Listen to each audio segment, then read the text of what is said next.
এটা আসলে তারা মনের দিক থেকে মেনে নেননি। ভালো হয়েছে জাতি চিনে ফেলছে। জনগণকে আপনারা মূর্খ বলছেন, মূর্খ। ভবিষ্যতে মানুষ রাজনীতিবিদদেরকে আর সম্মান করবে না। জাতীয় নির্বাচনের আগে অনেক নাটক হয়েছে, আপনারা দেখেছেন, আমি সেদিকে যাচ্ছি না। তারপরে একটা নির্বাচন হয়েছে, একই দিনে দুটো নির্বাচন হলো, একই ধরনের অর্ডারের মাধ্যমেই হলো।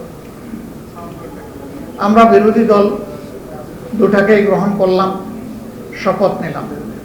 সরকারি দল একটা শপথ নিল, আর একটা নিল না। দেরিতে এসে তারা ব্যাখ্যা দিলেন যে এই নির্বাচনী বৈতরণী পার হওয়ার জন্য তারা তখন সবকিছু মেনে নিয়েছিলেন, এটা আসলে তারা মনের দিক থেকে মেনে নেননি।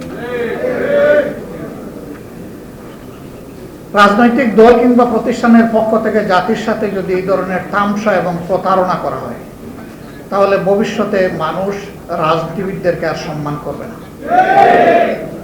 যে এদের কথার 2 পয়সার কোনো মূল্য নেই। এরা যখন তাদের সুবিধাজনক জায়গায় পৌঁছে যাবে, তখন জনগণের সাথে দেওয়া সমস্ত ওয়াদা ভুলে যাবে।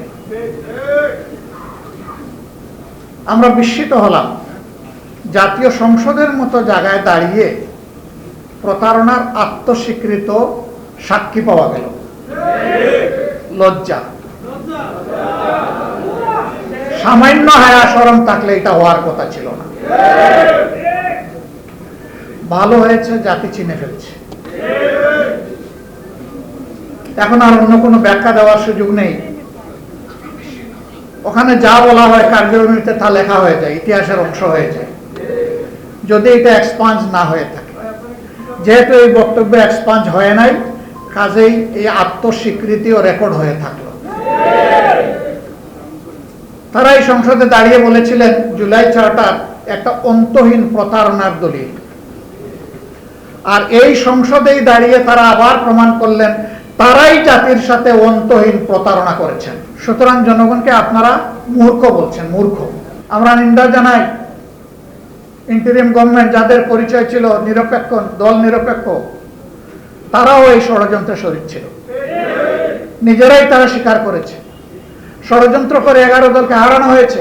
জনগণের বিবেচনাবোধের উপরে যারা প্রশ্ন তুলে, বুঝতে হবে তারা গণতন্ত্রে বিশ্বাস করে না। গণতন্ত্রে বিশ্বাস করলে জনগণের বিবেচনাবোধের উপর প্রশ্ন তোলার কারো কোনো অধিকার নেই। আইন আমরা হাতে তুলে নেওয়ার পক্ষে নই, কিন্তু আমরা তাও বলবো যে কেউ শালীনতার সীমা লঙ্ঘন করে জুলাইকে অপমান করার দুঃসাহস আর দেখাবেন না। যদি দেখান, মনে রাখবেন এই যুব সমাজ, এই জনতা এখনো ঘুমিয়ে যায়নি। যারা সশস্ত্র বাহিনীর সামনে খোলা হাতে দেশপ্রেম নিয়ে দাঁড়াতে পেরেছিল, আজও তারা দাঁড়িয়ে আছে। আমরা ঘুমাইনি, আমরা ঘুমাবো না।